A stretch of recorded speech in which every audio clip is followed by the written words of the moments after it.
सफेद साड़ी में लाल बिंदी लगाती हो, टोरी माँ कसम एम्बुलेंस नजर आती हो, वे घायलों को ले जाती है, तुम घायल करके जाती हो। रे ऑर्केस्ट्रा बजा।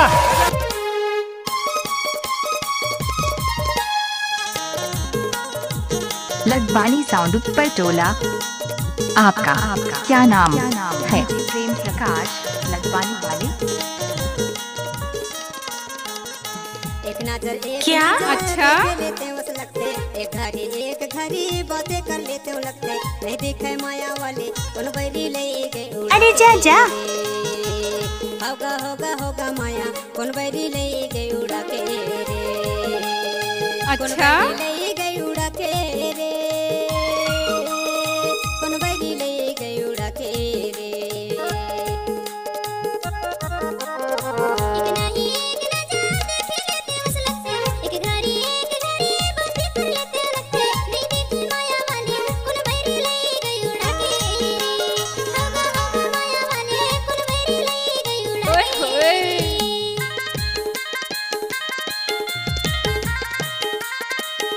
मिक्स बाय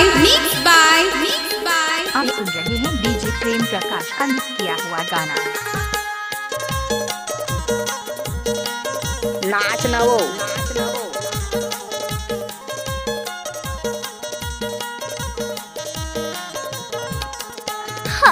जोइला के पानी अटा गे नंदी झोड़ी। जोइला के पानी अटा गे नंदी झोड़ी। तोला सोते रहूं मैं हाँ बनाता जोड़ी रे। कौन बैरी ले गई उड़ा के रे। होगा माया कौन बैरी ले गई उड़ा के रे। क्या?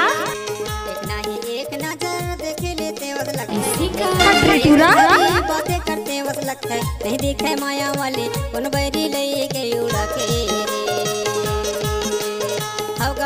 होगा माया कौन बैरी ले गई उड़ा के रे।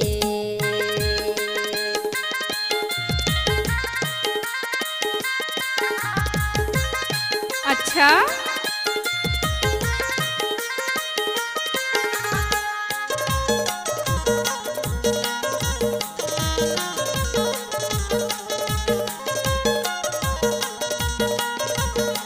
आपका क्या नाम है? डीजे प्रेम प्रकाश लदवानी वाले।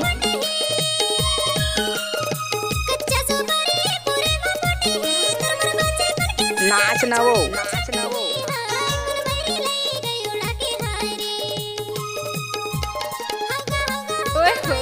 लहस झन्नाओ बस हो गया।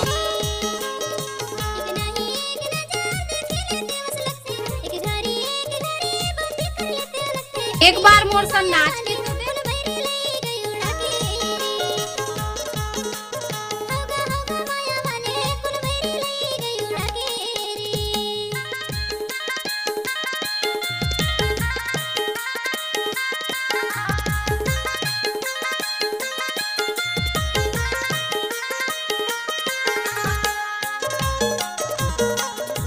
कैसे लागे?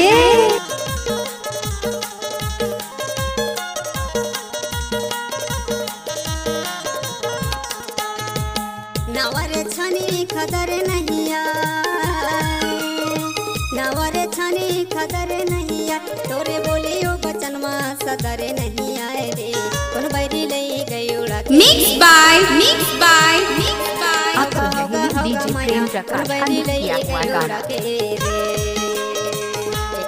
एक नजर देखे लेते वस लगते एक घड़ी बातें करते वस लगते नहीं दिखे माया वाले कौन बैरी ले गई उड़ा के रे। लदवानी साउंड पर टोला। होगा माया कौन बैरी ले गई उड़ा के रे।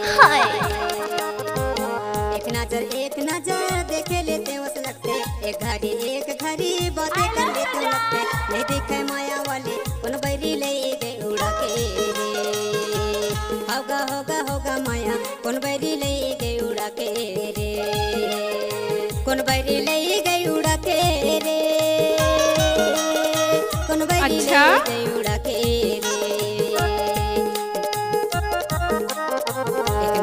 एक नजर देखे लेते वस लगते एक घड़ी बातें कर लेते लगते नहीं देखे माया वाले कौन बैरी ले गई उड़ा के रे। होगा माया कौन बैरी ले गई उड़ा के रे।